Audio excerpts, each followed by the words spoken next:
I'm Dennis Anderson, 29 years old, born into a family construction business that became my life. For years, I poured everything into 70-hour work weeks, believing I was building my future. Then came that meeting when my parents put my younger brother in charge and told me straight to my face that I was just labor. The betrayal cut deep, so I walked away. Little did they know how quickly their empire would start crumbling without me. Before I tell you how this all went down, let me know where you're watching from, and if you've ever been undervalued by family, hit that subscribe button. Trust me, you'll want to see how I turned the tables on my own blood. Anderson Construction wasn't just a company to me. It was my inheritance, my birthright, my future. At least that's what I thought growing up. Some of my earliest memories involve riding in my dad's truck to job sites. The smell of sawdust and concrete, permanently embedded in the fabric seats. Dad Greg Anderson started the business before I was born, building it from a one-man operation into one of the most respected, mid-sized construction companies in our county. "Dennis, pay attention," Dad would say, as he walked me through active sites when I was just 7 or 8. "Someday, you'll need to know how all this works." I'd nod seriously, already feeling the weight of that future responsibility on my small shoulders. I loved every minute of it. While other kids played video games, I was learning how to read blueprints. My brother Jason came along 4 years after me. From the beginning, we were different. Where I was eager to get my hands dirty, Jason preferred staying clean. When I was helping Dad measure lumber at 12, Jason was inside with Mom, fascinated by the company's accounting software. Mom, Barbara Anderson, ran the office side of things, handling paperwork, payroll, and client communications with impressive efficiency. "Jason has a mind for numbers," Mom would say proudly. And she wasn't wrong.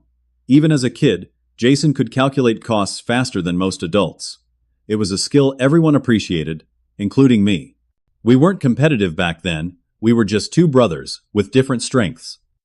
High school came and went, and I never questioned my path. I enrolled in State University's construction management program, one of the best in the region. Every summer and winter break, I'd come home and work for Anderson Construction, starting at the bottom like any other employee. Dad insisted on it. "Nobody will respect you if they think you got handed everything because you're the boss's son," he told me. So I hauled materials, cleaned sites, and learned every job from the ground up. My hands developed calluses that no amount of work gloves could prevent. I took pride in those calluses. Meanwhile, Jason went to an exclusive private university majoring in business administration. His summers were spent in prestigious internships rather than on construction sites. When we talked about the future, it seemed natural I would handle the operational side of Anderson Construction, while Jason would modernize the business practices. After college, I joined full-time as a project manager. Within 2 years, I was overseeing our 3 largest projects simultaneously. I worked from sunrise until long after sunset, often sleeping just 5 hours before starting again. The business was growing, and I grew with it. Jason finished his MBA and also joined the company, but in a newly created role, Director of Business Development. His office was spotless with modern furniture that contrasted sharply with the functional worn desk I'd inherited from Dad's old office when he upgraded. The first few years worked well. I managed projects, crews, and client relationships on the ground. Jason brought in new accounting systems, created a company website, and started utilizing social media for marketing. Dad seemed pleased with both of us, and Mom beamed with pride at family dinners when we discussed the business. The first ripple of trouble came during a Sunday dinner at my parents' house. Jason was explaining his ideas for scaling the business model through aggressive expansion into commercial properties. "We're leaving money on the table," he insisted, waving his fork for emphasis. "The residential market is too limited. Our reputation is built on quality residential work," I countered. "Commercial projects have thinner margins and more competition." "That's old school thinking," Jason said with a dismissive wave. "We need to evolve." Dad, who normally mediated our differences, nodded thoughtfully at Jason. "He's got a point, Dennis. Maybe it's time to think bigger." I noticed Mom and Jason exchange a quick glance, and something about it made my stomach tighten. It was brief, just a fleeting moment. But looking back, that was the first sign that the ground beneath my feet wasn't as solid as I thought. "We'll discuss it at the office. I said, forcing a smile and changing the subject. But that discussion never really happened. Instead, decisions began being made without my input. I just didn't realize how systematic the shift would become. 3 months after that Sunday dinner, I landed the Wilson Medical Center renovation contract, a $1.5 million project that would become our first major commercial client. The irony wasn't lost on me. Despite my reservations about the commercial sector, I had secured this deal through a personal connection. Robert Wilson, the hospital administrator, was the father of a buddy from my college days. We'd met at a charity golf tournament, and after several follow-up meetings, he'd chosen Anderson Construction over competitors with more commercial experience. "I trust you," Dennis Robert told me when signing the contract. "Your reputation for honesty and quality work precedes you." I was elated and expected my father to be equally thrilled. When I brought the signed contract to the office, Dad gave me a quick pat on the back, but seemed distracted. "Good job, son. Jason, can you look this over and make sure the terms align with our new pricing structure?" Jason took the contract from my hands before I could respond. That was my first taste of disappointment, having my biggest achievement immediately handed over to my brother for approval. The Wilson project demanded everything I had. I was at the site by 5:30 every morning and rarely left before 8 at night. Saturdays became regular workdays, and even Sundays often found me answering calls from subcontractors or reviewing plans. My social life disappeared. A relationship I'd been building with a woman named Rachel fizzled out after I missed one too many dates. "I can't compete with your family business," she said during our final conversation. "There's no room for me in your life." She wasn't wrong. Anderson Construction consumed me, but I believed the sacrifice was worth it. This was my future, our family legacy. While I was managing crews and solving problems on site, Jason began attending more management meetings with my father. These meetings, once held with project managers like myself, were increasingly limited to executive leadership, a term that somehow now excluded me despite my senior position. One Tuesday morning, I arrived at the office to find a meeting in progress behind closed doors. Through the glass partition, I could see my father, mother, Jason, and our accountant in deep discussion papers spread across the conference table. When I tried to join, Mom gave me an apologetic smile. "We're just discussing financial restructuring, honey. Nothing you need to worry about." Nothing I needed to worry about. The dismissal stung more than she could know. The changes came gradually after that. Crew assignments I had carefully planned were shuffled without my input. Equipment purchases I had requisitioned were delayed or denied.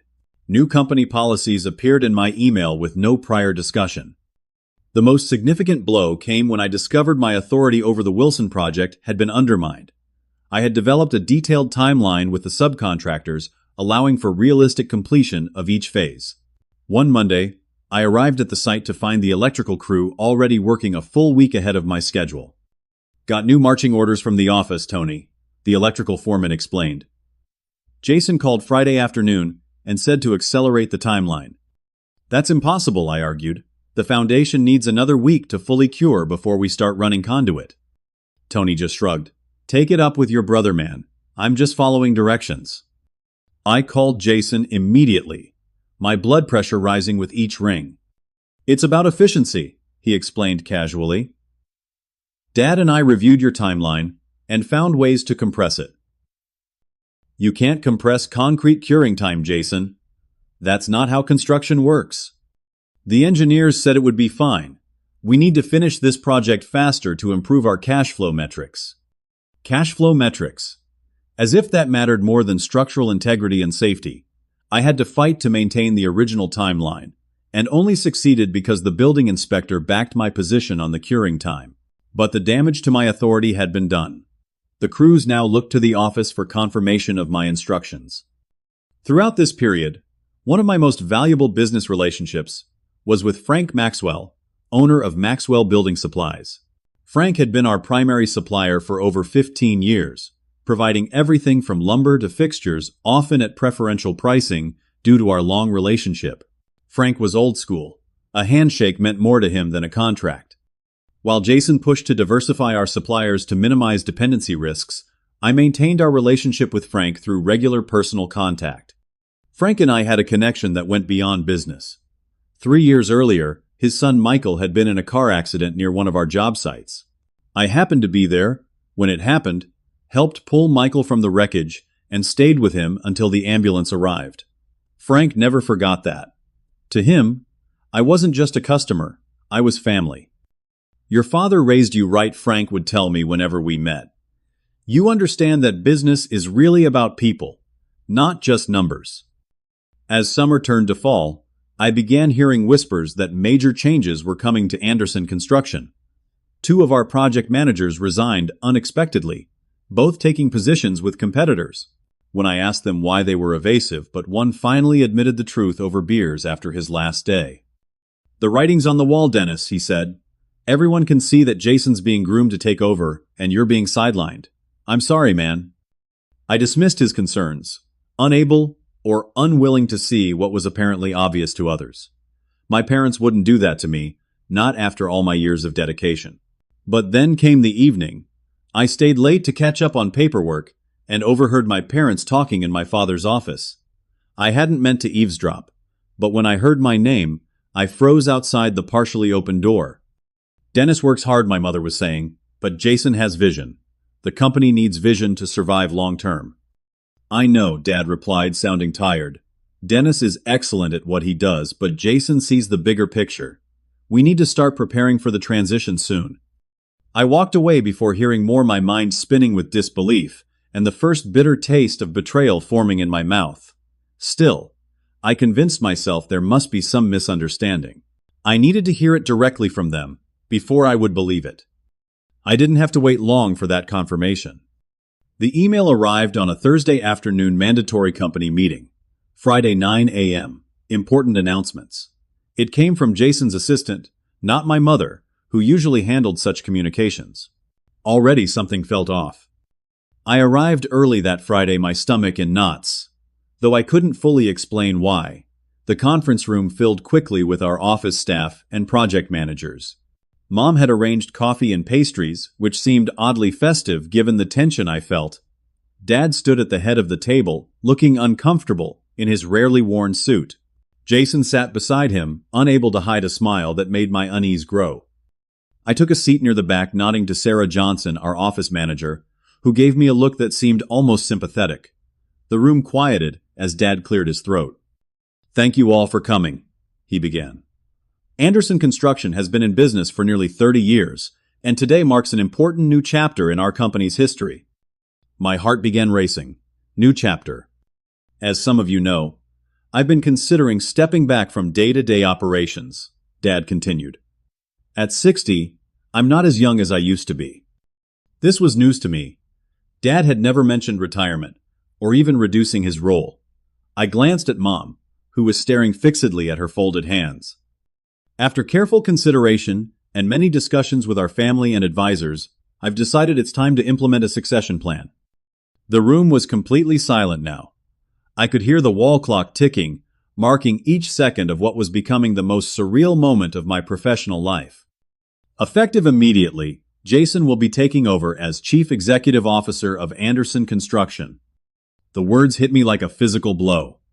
I couldn't have been more shocked if my father had slapped me across the face. Jason stood beaming as Dad put an arm around his shoulders. Jason's business acumen and forward-thinking approach are exactly what Anderson Construction needs as we expand into new markets. His MBA and strategic vision will guide us through the challenges of modern construction in a digital age. Scattered applause broke out, though I noticed several employees looking in my direction with expressions ranging from confusion to pity. I remained frozen, unable to process what was happening. This couldn't be real. "Of course, this company remains a family business," Dad added almost as an afterthought. "Dennis will continue his valuable work managing our key projects and client relationships." That was it. That was all he had to say about my role. The role I'd been preparing for my entire life. I felt blood rushing to my face as anger and humiliation battled within me. 21 years of dedication, from childhood visits to 70-hour work weeks, and I warranted only a single sentence in this new chapter. As the meeting continued with Jason outlining his vision for the future, I sat in stunned silence. Jason talked about expansion technology integration and vertical market penetration business school jargon that had little to do with the quality craftsmanship that had built our reputation. When the formal presentation ended, and people began mingling with coffee cups in hand, I finally approached my parents and brother, struggling to maintain my composure. "Could I speak with you three privately?" My voice sounded strange, even to my own ears. We moved to Dad's office, or what I supposed was now Jason's office. The moment the door closed, the question burst from me. What the hell just happened? When exactly were you planning to tell me about this? Dad at least had the decency to look uncomfortable. "Dennis, this is a business decision. Jason's education and approach are better suited to leading the company forward. My entire life you groomed me to take over this company," I said, my voice shaking. "I've worked every position, learned every aspect of the business, sacrificed everything." "And we appreciate that," Mom interjected. "You're excellent at the operational side." "Operational side," I repeated. "I've been running this company alongside Dad for years." Jason leaned against Dad's desk, with an air of casual authority that made my blood boil. "Look, Dennis, business is changing. Construction isn't just about building anymore.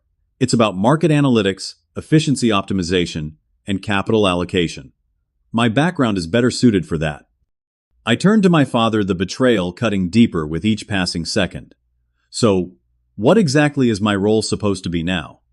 Dad glanced at Mom before answering. "You'll keep managing the projects you're good at. Nothing really changes for you." "Nothing changes. You just gave my birthright to my younger brother." "Birthright?" Jason scoffed. "This isn't the Middle Ages. The company goes to whoever can lead it best." I looked back and forth between my parents, searching for any sign that this was all some terrible mistake. "So after everything I've contributed, after dedicating my entire life to Anderson Construction, I'm just supposed to keep doing the grunt work while taking orders from my little brother?" There was an uncomfortable pause before my father spoke. "You're great at the labor side of things, Dennis. That's important too." The labor side? I couldn't believe what I was hearing. "Jason has the business vision we need," Mom added, as if that explained everything. "You're more of a hands-on person." And then came the moment that would replay in my mind for months afterward. Jason, with that same casual smile, patted me on the shoulder and said, "Chill, Dennis, you're just labor. But good labor." My parents didn't contradict him. They didn't jump to my defense. Their silence was all the confirmation I needed. In that moment, something broke inside me. A lifetime of trust and belief in my family shattered beyond repair. 21 years of loyalty, reduced to just labor. Good labor, but nothing more. I don't remember exactly what I said next. I know I didn't shout or curse, though I wanted to. Instead, I remember a strange calm washing over me as everything became crystal clear. Without another word, I turned and walked out of the office, my hands shaking so badly I could barely open the door. Sarah caught my eye as I passed through the main office. She must have seen something in my expression because she half rose from her desk with concern. "Dennis, are you okay?" I didn't answer. I couldn't. I just kept walking out of the building and into the parking lot, where I sat in my truck for nearly an hour, staring at nothing, feeling the foundation of my entire life crumbling beneath me. The weekend after that fateful meeting passed in a blur of anger, disbelief, and painful clarity. I barely left my apartment, ignoring calls from my mother and a few concerned coworkers. I needed space to process what had happened and decide what came next. Sunday night, I sat on my balcony watching the sunset, a cold beer in hand, and thought about everything I had given to Anderson Construction. I remembered the high school parties I'd missed, because I was up early for work the next day. The countless family gatherings where I'd stepped away to handle job site emergencies. The vacations I'd never taken. The relationships that had withered under the weight of my commitment to the family business. What did I have to show for it all? A pat on the head and being told I was good labor. By Monday morning, my decision was made. I dressed in my best suit, rarely worn since I was usually in work clothes, and drove to the office early, arriving before most of the staff. My parents were already there, as I knew they would be. Their surprised expressions when I walked in wearing formal attire spoke volumes. "Can we talk?" I asked, my voice steady, despite the storm inside me. We gathered in the conference room, the same room where my professional life had imploded 3 days earlier. Jason arrived, last coffee in hand, looking annoyed at the early meeting. "I've made a decision," I began without preamble. "I'm resigning from Anderson Construction, effective immediately." The shock on their faces might have been satisfying under different circumstances. "Dennis, don't be hasty," my father started. "If this is about Friday—" "This is about much more than Friday," I interrupted. "Friday just made obvious what's been happening for months. You've been systematically pushing me aside while grooming Jason to take over despite my years of dedication and sacrifice." "That's not fair," Mom protested weakly. "Isn't it?" I looked directly at her. "You told me I'm just labor. After 21 years of giving everything to this company, that's how you see me." "It was just a figure of speech," Jason said, rolling his eyes. "You're being dramatic." "No, Jason. I'm being clear-eyed for the first time in years. You want to run this company. It's all yours. But you'll do it without me." Dad leaned forward suddenly, looking concerned. "Son, think about what you're doing. Where will you go? What will you do?" The question revealed how little he understood my capabilities. Capabilities I had developed working for him all these years. "I'll figure it out. I always do." "The Wilson project," Mom began. "Tom can take over as project manager. He's been my right hand throughout." Jason, who had been watching with a barely concealed smile, finally spoke up. "If that's your decision, we'll respect it. I'm sure we can manage without you."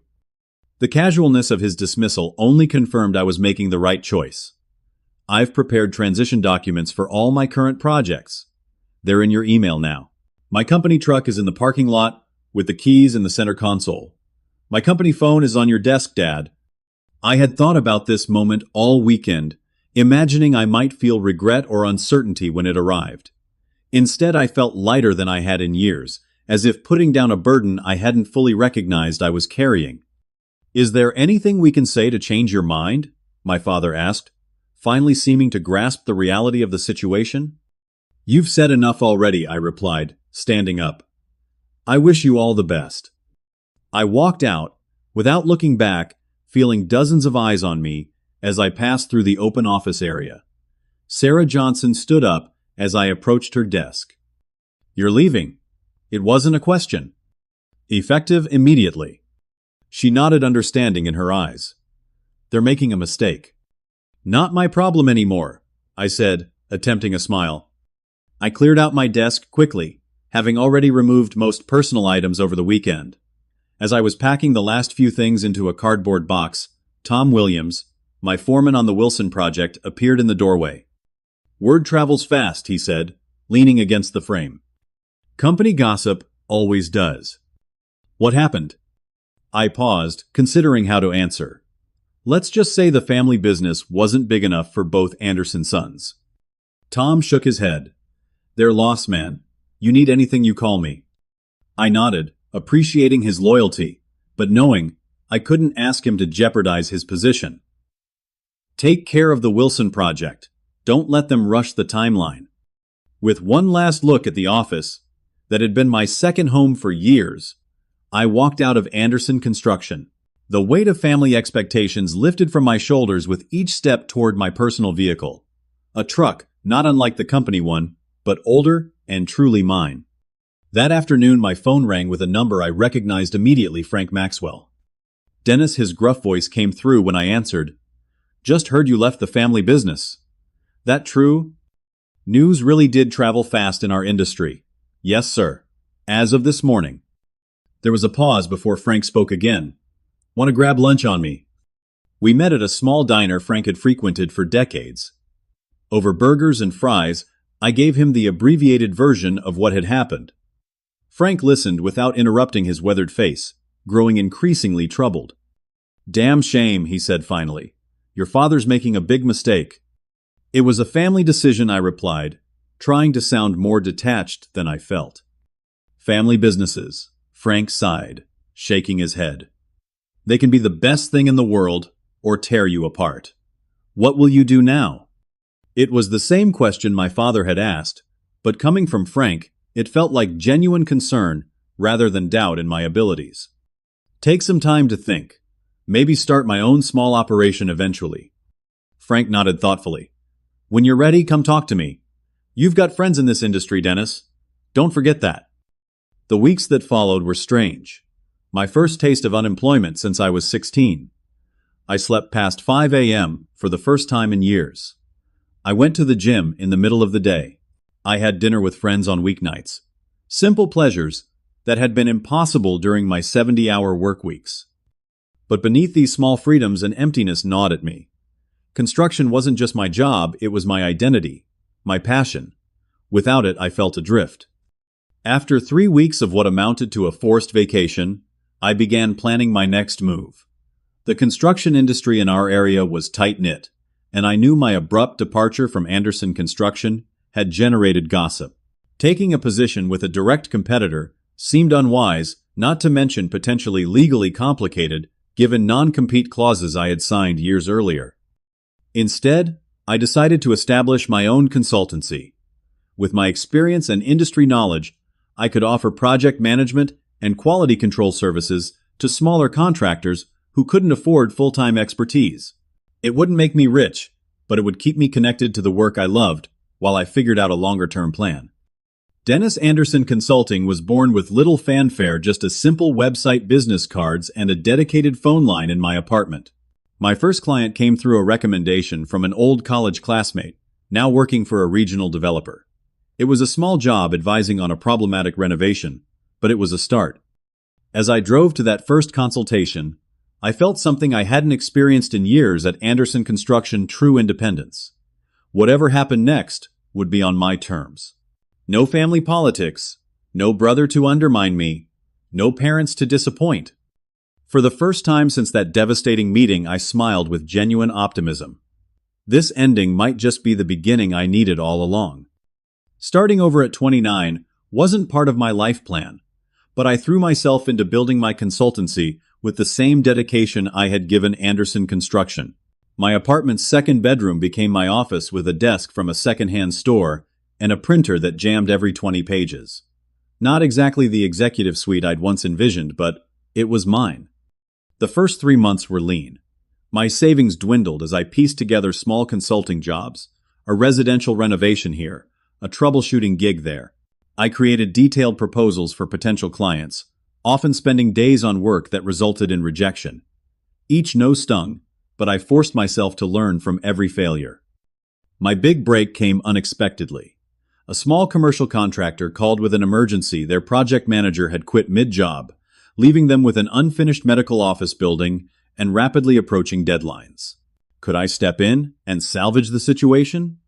The project was a mess, poor planning, substandard materials, and a demoralized crew. I worked 16-hour days for 2 weeks straight, reorganizing the schedule, negotiating with suppliers, and rebuilding team morale. When we delivered the finished building just 1 day behind the original deadline, the contractor was so impressed, he immediately hired my services for their next 2 projects. Word began to spread. My phone rang more frequently. My calendar filled with consultations. By month 4, I hired a part-time assistant to handle scheduling and paperwork. By month 6, I was turning down work because I couldn't be in 2 places at once.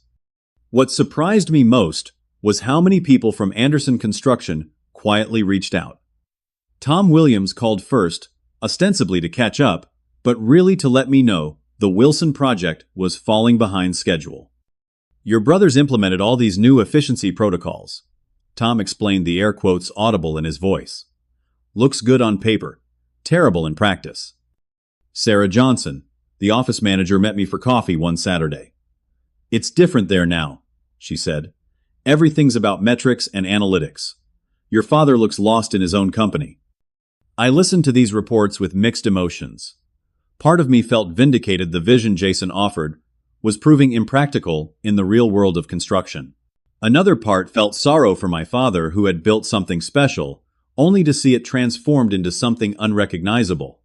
But mostly, I focused on my own path forward. I ran into Jason at an industry networking event 7 months after leaving Anderson Construction. I had almost skipped the event knowing my family might be there, but decided I couldn't avoid these gatherings forever if I wanted my business to grow. Jason spotted me across the room, glass of whiskey in hand, talking with a developer I'd recently started working with. To my surprise, he approached directly. "Dennis." He nodded, extending his hand after a moment's hesitation. I shook it briefly. "Jason, how's business?" "Expanding. We've taken on 3 new commercial projects since you left." "Congratulations." I kept my tone neutral. An awkward silence followed before Jason asked, "And you? I hear you're doing some kind of consulting now." The dismissive edge to "some kind of consulting" wasn't lost on me. "That's right, Dennis Anderson Consulting. We're growing steadily." "We thought you were a one-man show." "For now," I replied, "but not for long at this rate." Jason nodded, taking a sip of his whiskey. "Mom asks about you. You should call her sometime." "I will when I'm ready," I said, surprised by the mention of our mother. I had spoken to her only twice since leaving brief conversations that felt strained and superficial. "Well, good seeing you," Jason said, already turning away. "Good luck with your consulting." I watched him walk back to a group that included several of Anderson Construction's executives. My former colleagues nodded in my direction but kept their distance. The division was clear. I was now an outsider. But being an outsider had unexpected advantages.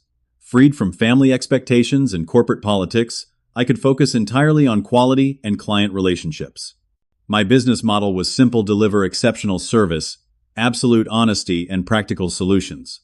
No corporate jargon, no flashy presentations, just solid construction expertise. In that moment, something broke inside me, a lifetime of trust and belief in my family shattered beyond repair. 21 years of loyalty reduced to just labor. Good labor, but nothing more. "Your hands-on approach made the difference," the project director told me. The committee wanted someone who would give personal attention to every detail. The project required me to expand. I hired 2 full-time project managers, both experienced professionals who had become disillusioned with larger companies and moved into a small but proper office space. Dennis Anderson Consulting was becoming a real company, not just a stopgap measure. Throughout this period, I maintained my friendship with Frank Maxwell. We met for lunch regularly, and he became something of a mentor to me, offering business advice drawn from his 40-plus years as a supplier. Frank never directly criticized my family, but he often hinted at changes at Anderson Construction that concerned him. "Your brother's got some new ideas about supplier relationships," he mentioned during one lunch. "Wants to renegotiate all standing agreements. Talking about just-in-time inventory systems that would put all the storage burden on suppliers." 9 months after striking out on my own, I submitted a bid for a historic building renovation in the downtown area. It was a prestigious project that would establish my company as a serious player in the local construction scene. To my surprise and delight, my proposal was selected over several larger firms, including Anderson Construction. Frank shook his head. "Construction isn't widgets. You can't run it like a tech company. Sometimes you need materials immediately, not when some software says it's optimal to deliver them." I changed the subject, uncomfortable discussing my family's business decisions. But Frank's comments stayed with me, especially as I began hearing similar concerns from others in the industry. About a year after my departure, I received an unexpected call from Robert Wilson, the hospital administrator, whose renovation project I had secured for Anderson Construction before leaving. "Dennis, how are you? I've been following your new venture with interest." "I'm well, Robert. What can I do for you?" "I'll be direct. We're planning another expansion, and I'd like your company to handle it." I was momentarily speechless. The proposed project would be my largest yet a multi-million-dollar undertaking that would require significant expansion of my still small company. "That's a substantial vote of confidence," I finally said. "May I ask why you're not continuing with Anderson Construction? They handled your last project." Robert's pause spoke volumes. "The quality wasn't the same after you left. Deadlines were missed, communication was poor, and frankly, your brother doesn't inspire the same trust." Pride and sadness warred within me at his assessment. "I appreciate your confidence, Robert. Let's set up a meeting to discuss details." As I hung up, I realized how dramatically my circumstances had changed in just 1 year. From the humiliation of being called just labor to winning projects over my family's established company, the reversal felt like vindication, though not without a bittersweet edge. That evening, Frank Maxwell called me, his voice more serious than usual. "Dennis, we need to talk. Not over the phone. Can you meet me for breakfast tomorrow?" His tone concerned me. "Everything okay, Frank? Just meet me at Eddie's Diner 7 a.m. It's important." I agreed, wondering what could be so urgent. Little did I know that Frank's news would trigger a chain of events that would bring my family back into my life in a way I never expected. Eddie's Diner hadn't changed in the 20 years I'd been coming there. Same cracked vinyl booths, same greasy spoon menu, same coffee strong enough to strip paint. Frank Maxwell was already there when I arrived, nursing a mug and looking more troubled than I'd ever seen him. "Thanks for coming," he said, as I slid into the booth across from him. "What's going on, Frank? You sounded concerned." Frank set down his mug and leaned forward. "I've got a situation with Anderson Construction, and since it involves your family, I wanted to talk to you first." My stomach tightened. "What kind of situation?" "I'm terminating our supply relationship with them, after 15 years. The statement hit me like a physical blow. Maxwell Building Supplies had been Anderson Construction's primary materials provider since before I could remember. This wasn't just a business decision, it was the equivalent of a divorce in our tight-knit industry. "What happened?" Frank sighed heavily. "Your brother's new policies are impossible to work with. He's demanded price cuts that would put me underwater, implemented a penalty system for deliveries that are even 5 minutes late, and insisted we hold inventory for them without any commitment to purchase." I winced. Jason's business school theories colliding with real-world relationships. "The final straw came yesterday," Frank continued. "One of their project managers rejected a lumber delivery, claiming it didn't meet specifications. It was exactly what they ordered, premium grade, just like always. But Jason's new quality control matrix says they need to reject a certain percentage of deliveries to keep suppliers honest." "That's insane," I said, genuinely shocked. "Dad would never have approved something like that." "Your father isn't running things anymore, is he?" Frank's gaze was piercing. "He's there, but Jason makes the decisions now." I sat back, processing the implications. This will cause serious problems for them. You supply, 60% of their materials? 72% according to their last audit, which they kindly shared while explaining why they needed to diversify their supply chain. The magnitude of what was happening dawned on me. Without Maxwell's supplies, Anderson Construction would struggle to complete current projects, let alone take on new ones. Finding and establishing relationships with new suppliers would take time they didn't have. "Have you told them yet?" Frank shook his head. "Meeting scheduled for tomorrow morning. I wanted you to know first." Why, I asked, though I suspected the answer. "Because this might blow back on you somehow. Family businesses get messy when things go wrong. And because," he hesitated, "they're going to need help after this, and you might get a call." I immediately shook my head. They made their choice very clear. Just labor. Remember? I remember, Frank nodded. "And I'm not saying you should help them, just giving you a heads up that your phone might ring." We finished breakfast discussing other topics, but my mind kept returning to the bombshell Frank had dropped. Despite everything, I couldn't take pleasure in my family's impending crisis. Too many innocent employees would be affected, people like Sarah and Tom, who had been good to me. The call came 3 days later. I was on a job site when my phone displayed Mom on the screen. After a moment's hesitation, I answered. "Dennis." My mother's voice sounded strained. "Do you have a minute to talk?" "I'm at work, Mom. Can it wait until this evening?" "It's important," she pressed. "It's about the business." Of course it was. What about it? "Frank Maxwell has terminated our supply contract. Effective immediately. We have projects at a standstill." I walked away from the noise of the site to hear better. "I'm sorry to hear that. Supply chain issues are challenging." "Dennis, please. This isn't just a supply chain issue. Frank won't even take your father's calls. We need your help." The directness of her request surprised me. "What exactly do you think I can do?" "Talk to Frank. He respects you. Convince him to reconsider, At least for our existing projects. I closed my eyes, feeling a complex mix of emotions. Have you considered that Frank might have legitimate grievances with how he's been treated recently? Her silence confirmed my suspicion. They knew exactly why Frank had walked away. Dennis, I understand. You're still upset about what happened. This isn't about me being upset, I interrupted. This is about fundamental business practices.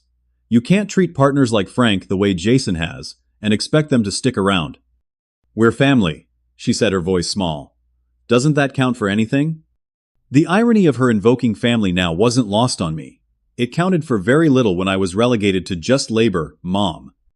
I heard her sharp intake of breath. That was a terrible choice of words. We never meant...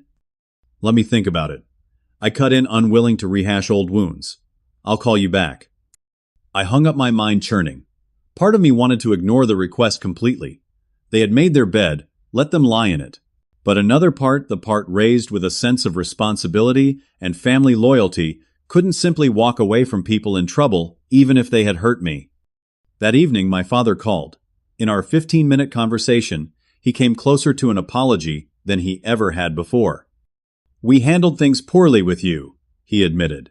I see that now. But there are 38 families depending on Anderson Construction for their livelihoods. Whatever you think of me or Jason, they don't deserve to suffer. It was the most compelling argument he could have made. They reached out, didn't they? He asked immediately. Yes. And you're thinking about helping them. It wasn't a question. They employ good people who had nothing to do with how I was treated.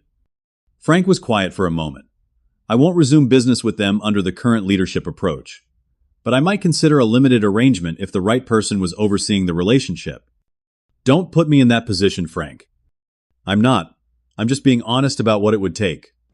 After another sleepless night weighing my options, I texted my parents. I'll meet with you tomorrow. Your office. 10 a.m. Jason needs to be there too. The next morning, I walked into Anderson Construction for the first time in over a year. The reception area had been remodeled in a sleek, modern style that felt at odds with the company's practical roots. Sarah's familiar face lit up with a smile when she saw me. Dennis, it's so good to see you. You too, Sarah. They're expecting me. She nodded. Conference room. And Dennis, thanks for coming. I steeled myself before entering the conference room. My parents were already there, looking more stressed than I'd ever seen them. Dad had aged visibly in the past year, new lines etched around his eyes. Jason arrived last, his expression, a mixture of resentment and desperation. Thank you for meeting with us, Dad began formally. Let's skip the pleasantries, I said, taking a seat. You have a crisis and you think I can help. Let me be clear. I'm here out of concern for your employees, not to rescue the family that decided I was just labor. Jason winced at the phrase. That was a poor choice of words. It was honest, I interrupted. And sometimes honesty is valuable. So let me be honest now. Your business practices have alienated one of your most important partners. Frank Maxwell didn't walk away over one incident. He left because of a pattern of disrespect and unreasonable demands. Business relationships evolve, Jason argued weakly. We were implementing modern supply chain optimization. Construction isn't about optimization algorithms, Jason. It's about relationships, trust, and mutual respect. Frank supplied materials to Anderson Construction through economic downturns and material shortages because Dad built a relationship with him. You destroyed that relationship in less than a year. My father looked down at his hands. Can you help us, Dennis? Will you talk to Frank? I took a deep breath. I'll try under certain conditions. First, I won't be rejoining Anderson Construction. I'll act as an independent consultant with a clear contract and compensation. They nodded quickly, almost eagerly. Second, I'll deal directly with Frank. No interference from any of you. Third, whatever arrangement I negotiate, you'll honor it completely. No renegotiating terms, no new matrices or optimization schemes. We can agree to that, Mom said before Jason could respond. And finally, I continued, looking directly at Jason. You need to acknowledge that your approach has serious flaws. Construction isn't just numbers on a spreadsheet. It's physical materials, weather delays, human relationships, and 1,000 variables that can't be reduced to analytics. Jason stared at me for a long moment before nodding slightly. I may have overestimated the applicability of certain business models to construction. It wasn't quite the admission I wanted, but it was something. I'll talk to Frank today. No promises. As I stood to leave, Dad asked quietly, "How's your business doing?" The question caught me off guard. It was the first time any of them had expressed genuine interest in my new venture. Growing steadily. We just won the Riverside Historical Society renovation. Pride flickered briefly across my father's face. That's a prestigious project. Congratulations. Thank you, I said, surprised by how much his acknowledgement still meant to me. I left with mixed emotions. The meeting had reopened old wounds, but also revealed something I hadn't expected: my family needed me.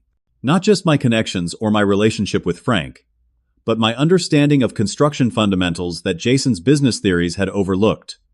Frank agreed to meet me that afternoon at my office, a symbolic choice that wasn't lost on either of us. I was no longer the son working in his father's business. I was a business owner in my own right.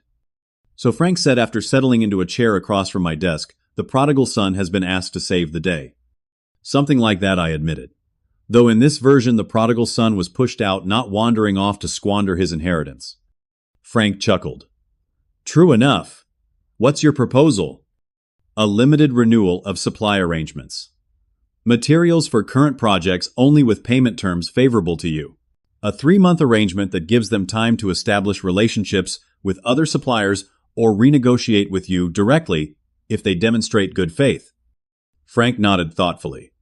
"And you'd personally guarantee the relationship?" "I would oversee it as a consultant, yes. All communications would go through me." "That might work," he said slowly. "But I need something else too." "What's that?" "Your brother needs to apologize in person for how he treated my staff. Not a corporate non-apology, but a real one." I smiled. Frank understood what this was really about. "I'll make that happen." The following week involved intense negotiations, uncomfortable confrontations, and ultimately, a workable solution. Jason did apologize to Frank and his team, awkwardly, but sincerely. Frank agreed to supply materials for existing projects, while Anderson Construction developed relationships with additional suppliers for future work. I established clear communication protocols that bypassed Jason's efficiency systems while maintaining necessary accountability.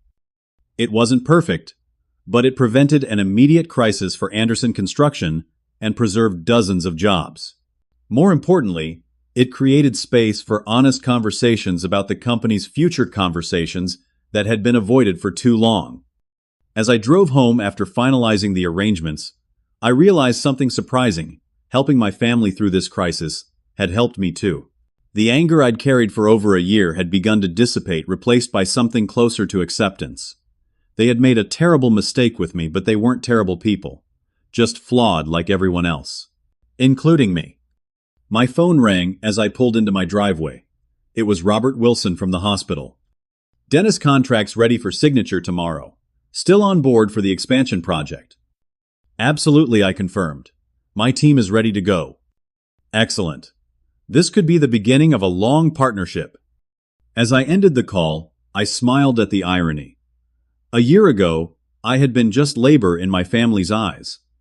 Now I was building something that might one day rival Anderson Construction itself. Not out of spite, but because circumstances had forced me to find my own path.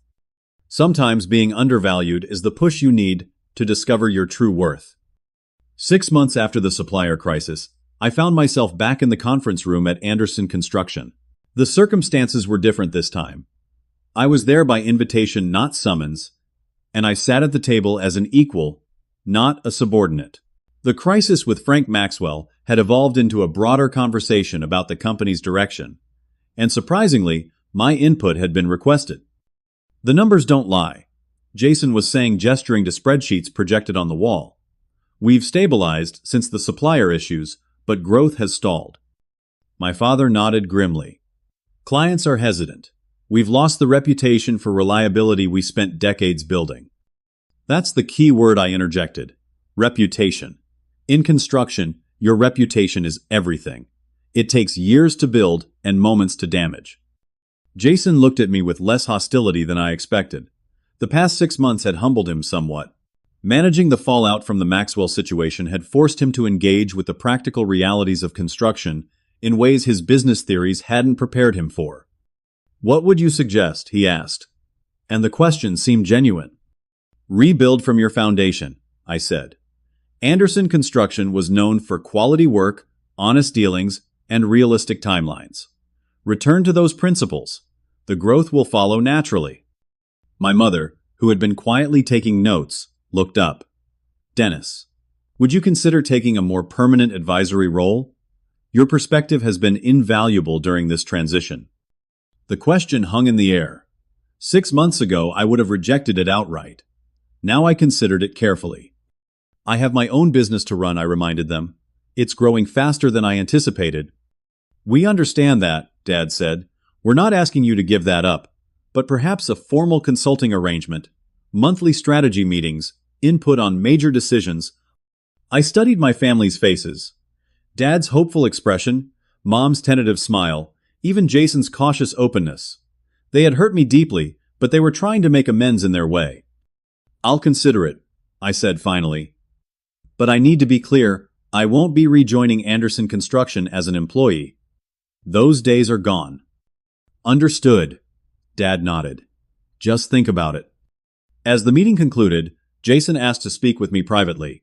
We walked to what had once been Dad's office, now decorated with Jason's business school diplomas and industry awards. "I underestimated you," he said bluntly, once the door closed. "And I was an arrogant jerk about it." The admission startled me. "Yes, you were." A brief smile flashed across his face. Still direct as ever. "Would you prefer I sugarcoat it?" "No," he sighed. "That's actually what I wanted to talk about. All the management theories and optimization strategies look great on paper, but they miss something essential about this business. Something you understand instinctively. The human element I suggested. Construction isn't just materials and timelines. It's relationships with clients, suppliers, employees, subcontractors. When you optimize solely for efficiency, you damage those relationships." Jason nodded slowly. "I'm learning that, the hard way. Better late than never." "Do you think you could ever forgive us?" he asked suddenly. "For how we handled things?" The question caught me off guard. "I'm working on it," I answered honestly. "It won't happen overnight." "Fair enough," he said. "For what it's worth, I was wrong about you being just labor. Way wrong." It wasn't a formal apology, but from Jason it was significant. Thanks for saying that. As I left Anderson Construction that day, I felt a weight lifting that I hadn't even realized I was still carrying. The anger that had fueled my first months of independence had gradually transformed into something more productive determination to build something worthwhile on my own terms. Over the next year, both our businesses evolved. Dennis Anderson Consulting grew steadily, adding staff and taking on increasingly significant projects. I maintained the personal touch that had become my trademark, but delegated more day-to-day management to allow for strategic growth. We moved to larger offices, hired an operations director, and expanded our services to include green building consultation. Anderson Construction stabilized under a modified leadership approach. Jason remained CEO, but focused on areas where his skills truly added value: financial management, marketing, technology integration. Dad resumed more direct oversight of projects, while Mom continued managing office operations. They hired a project director with extensive field experience to fill some of the gap I had left. Our professional relationship developed into a respectful collaboration. I declined the formal advisory role, but agreed to quarterly strategy sessions. We even referred clients to each other when projects better matched the other's expertise. It wasn't the future I had envisioned growing up, but it worked. Family relationships healed more slowly. Sunday dinners resumed occasionally, though, with a different dynamic than before. The easy assumption that Anderson Construction would be the center of all our lives had disappeared. Instead, we found new ways to connect. Dad and I discovered a shared interest in fishing. Mom proudly displayed photos of my company's projects alongside Anderson Construction's in her office. Jason and I established a cautious friendship based on mutual respect rather than competition. The most significant change was internal. The devastation I'd felt at being called just labor had transformed into confidence in my own worth. I no longer needed my family's validation to know my value. My company's success spoke for itself. 2 years after walking away from Anderson Construction, I stood at the ribbon-cutting ceremony for the completed hospital expansion project. Robert Wilson beamed as he thanked my team for delivering exceptional quality on time and under budget. Nearby, I spotted my parents and Jason, who had come to support me despite the project having once been a source of contention between us. Frank Maxwell stood beside me, his weathered face split by a proud grin. "Not bad for just labor," he whispered. I laughed. "Not bad at all." Later that evening, as I reflected on the journey of the past 2 years, I realized something important. Being undervalued by my family had been painful, but it had also been the catalyst for finding my true path. Had they handed me the leadership position I thought I deserved, I might never have discovered what I was capable of building on my own. Sometimes the worst moments in our lives lead us to the best opportunities. Sometimes being underestimated is the greatest gift someone can give you if you use it as motivation rather than defeat. And sometimes family relationships can heal and transform into something different but equally meaningful. I don't regret the years I gave to Anderson Construction, nor do I regret walking away when I did. Each step led me exactly where I needed to be. The scars remain, but they faded into wisdom, a reminder that my worth isn't determined by others' assessment, but by my own actions and choices. If you've ever been undervalued, overlooked, or dismissed, remember this: what others think of you isn't nearly as important as what you know you're capable of achieving. Use their doubt as fuel. Let their underestimation be your launching pad. The greatest revenge isn't proving them wrong. It's building something so meaningful that their opinion becomes irrelevant. What about you? Have you ever been underestimated by someone whose opinion mattered to you? How did you respond? Drop a comment below and share your story. And if this resonated with you, please hit that like button and subscribe for more real-life experiences. Sometimes knowing we're not alone in our struggles makes all the difference. Thank you for listening to my story. And remember, your true value isn't determined by others, but by the impact you choose to make with your unique talents and perspective.